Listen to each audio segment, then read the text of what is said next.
સુખિયા નામની જે માળી હતી, ફળ વેચતી હતી, એ ફળ વેચવા આવી. યશોદા ને બધા યમુનાના કિનારે ગયા. આ બાજુ ભગવાને સુખિયાને બોલાવીને કીધું કે માં, મુझे ફલ ખાના હૈ. નાનો એવો ભગવાનનું રૂપ.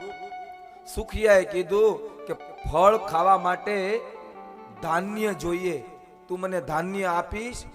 ભગવાનને ધાન્યમાં હું ખબર પડતી. माँ, धान्य क्या होता है? तो के गेहूं ऐसा कोई धान्य आता है ना, वो आपको मुझे देना पड़ेगा. कोई बात नहीं मैया, मेरे पास जो है मैं आपको दूंगा, मुझे फल चाहिए, मुझे फल दो. શું લીલા હતી બાપ ભગવાનની. સુખિયાએ બધા જ ફળ ભગવાનને આપી દીધા. ભગવાન અંદર ધાન્ય લેવા ગયા. આમ આમ બે હાથનો ખોબો ભરી અને ભગવાન ધાન્ય લઈને આવે છે. પણ મારા બાપ, નાના બાળકને ખોબો ભરતા શું આવડે? આવડે? અવડો એવો નાનો હાથ, નાનો ખોબો, ને એમાં થોડા ઘઉં નાખ્યા. પણ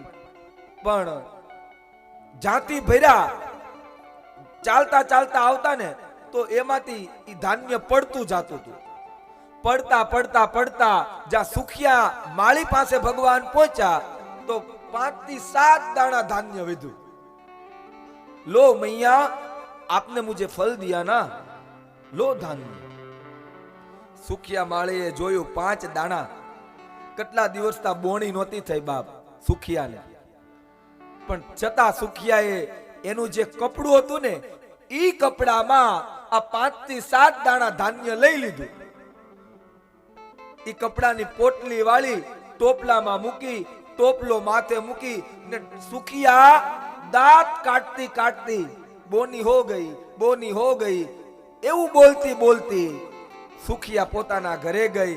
ટોપલો નીચે ઉતાર્યો. ટોપલો નીચે ઉતારી અને જે કપડામાં ધાન્ય હતું ને બાપ, એ ધાન્ય જ્યાં સુખિયા ખોલે તો જે 7 દાણા ધાન્યના હતા ને, એ જગ્યાએ હીરા અને મોતી અને જવાહર આપોઆપ બની ગયું. ભગવાને સુખિયા ઉપર ઉદ્ધાર કર્યો. ઈ કથા કરી ને એ પછી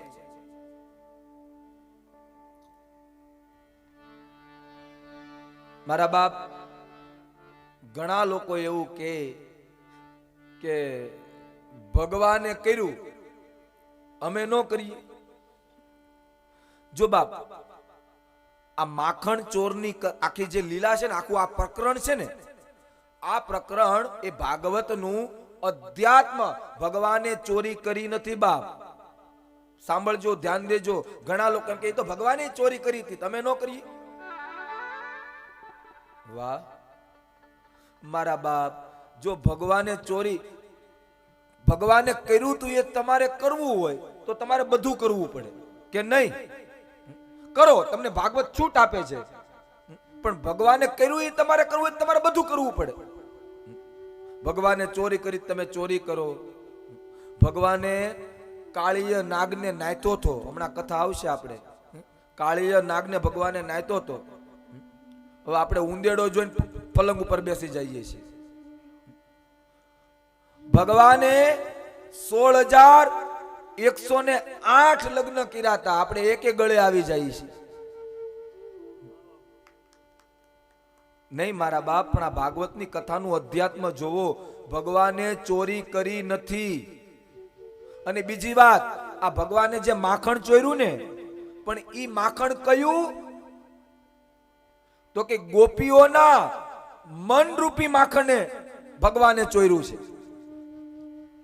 ભાગવતની કથા તમે સમજજો.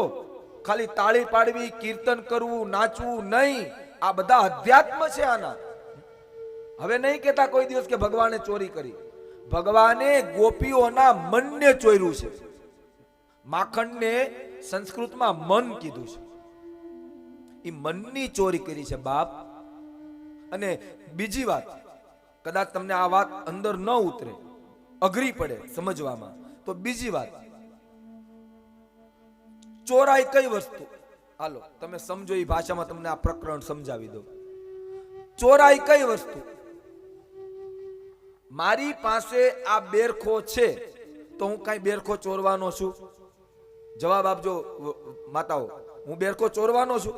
નહીં ને, મારી પાસે છે. હું ચોરું છું કે જે મારી પાસે નથી. અને મારા બાપ, આપણી પ્રસિદ્ધ આરતી, ભગવાન પાસે બધું જ છે. ભગવાને કેની ચોરી કરી છે?